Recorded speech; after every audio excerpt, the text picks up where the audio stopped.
Hey guys, welcome back. In this lesson, we're going to take a look at the macro picture and help you understand how we're going to use support and resistance, how we find it.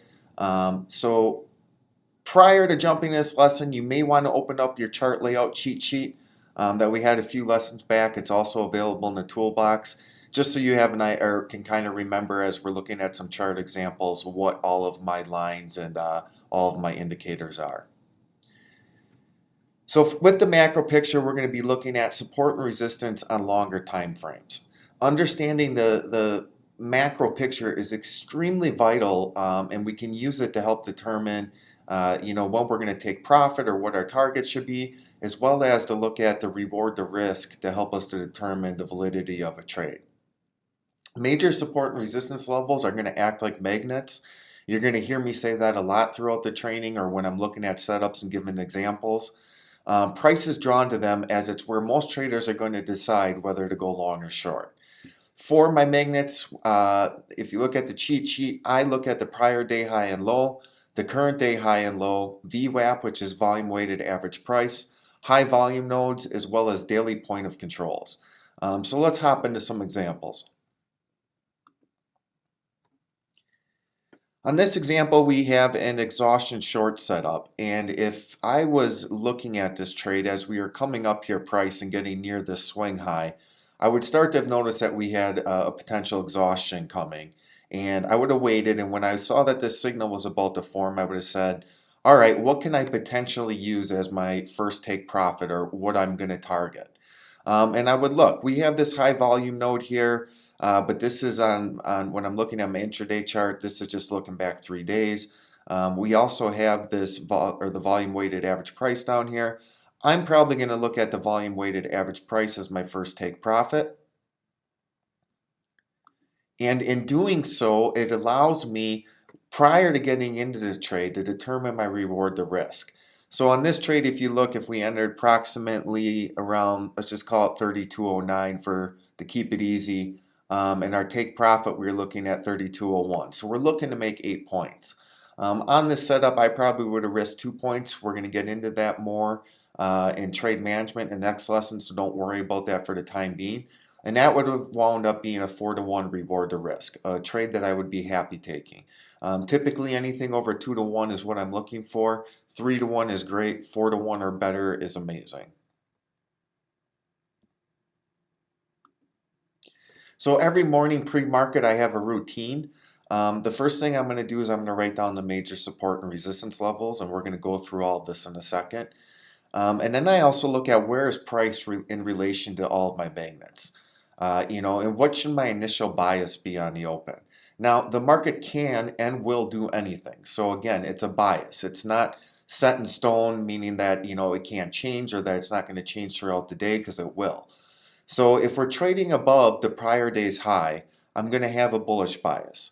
If we're trading below the prior day's low, I'm going to have a bearish bias on the open. If we're at the highs of the current day, I'm going to have a bullish bias. Just kind of remember that these all act like magnets, and odds are the probability is that price is going to gravitate towards them.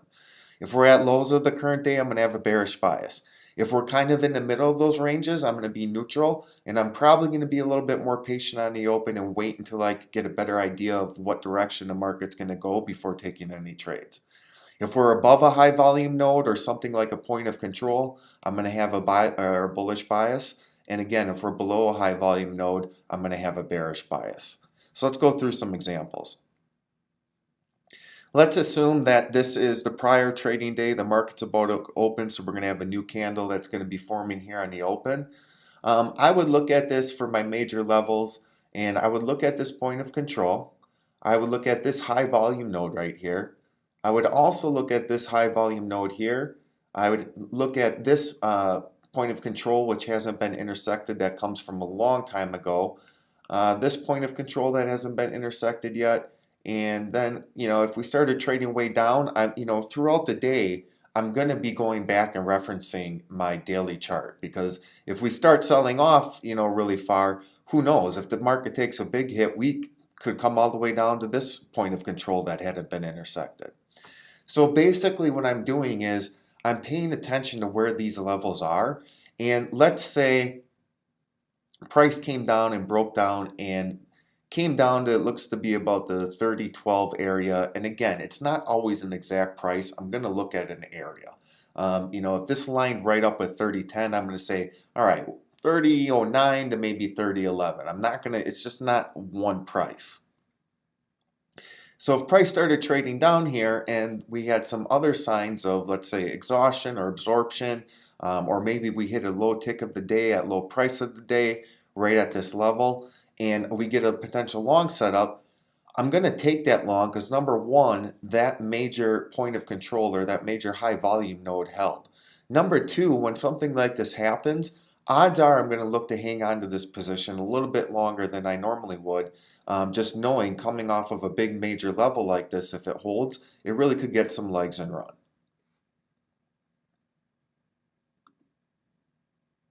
Next, I'm going to look at where price is trading in relative to my major magnets, being the prior day high and low, current day high and low. So if we look at this example, price pre-market was trading, right up at prior day highs, right at the highs of the day, which is the pink line. And if I was able to zoom out further, you could see that the prior day low was way lower, like 30 points lower than this. So coming into this market, or, at the open, I'm going to have some bullish sentiment. That doesn't mean that I'm only going to take bullish trades. It's just that I'm going to be a little bit more picky on the shorts that I'm going to take, or that I'm going to look to take. Not just going to take, it's going to have to be that perfect setup. I'm not going to, you're going to, in some future lessons, learn how some of these parts of the setup are flexible, but if I'm looking and I have a bullish bias, it's going to have to be the perfect setup for me to take a short.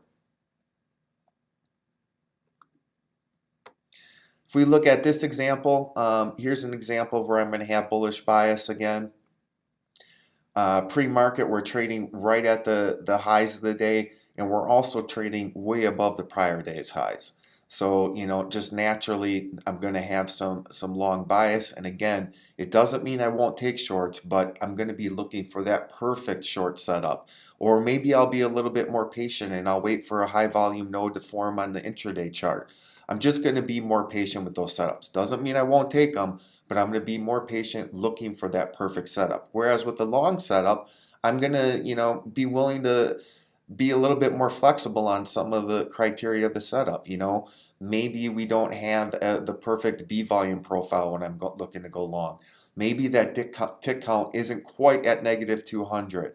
I might let a few things slide if I have a bullish bias based on, what price is telling me and where we're at.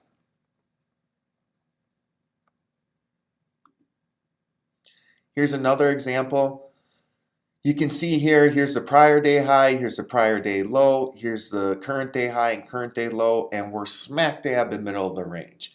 So I'm going to have a neutral bias. And on the open here, I might wait to see what the market's going to do. I might wait to see us come down potentially to the lows of the current day or the highs of the current day. And, do we break through it and then I'll look for a setup long, or do we go up to the highs of the day and double top and fail and it looks like it's struggling to get through and we get some exhaustion? Then I'm going to go short. But again, when there's a neutral bias, I really want to wait until we get one of the higher volume nodes or the major support and resistance areas before taking a trade. Because when we're in that middle range, we might just start bouncing back and forth between, in this case, the current day high and low. So neutral bias, just be more patient. Try to wait for one of the major support and resistance levels before hopping into a trade. In this example, you can see we have the prior day low right here. Pre-market, we're trading right down near it. We're also right near the lows for the current day. So definitely going to have a bearish bias on the open. Doesn't mean I won't take long setup once again, but I'm going to be looking for that perfect setup. And I'm going to be a little bit more lax on my rules when I'm looking to take a short setup. So my macro picture is pretty sweet and simple. You don't have to make it overly complicated. We're just looking for those big levels where decisions are likely to be made and where the big moves are going to happen from. So for the next steps, hop into your charts, practice a little bit looking at pre-market, the support and support and resistance levels and determining what your bias would have been. Practice measuring your reward to risk when looking at setups, extremely important. You're going to, again, learn in the next lesson about trade management how you're going to determine what that stop is to properly be able to determine what your reward to risk is going to be. And then start using support and resistance levels as targets for your take profit as you begin to go through and sim trade or backtest and start looking at some actual setups. With that being said, that's the macro picture. If you have any questions, hop in the Facebook group, and we'll see you in the next lesson.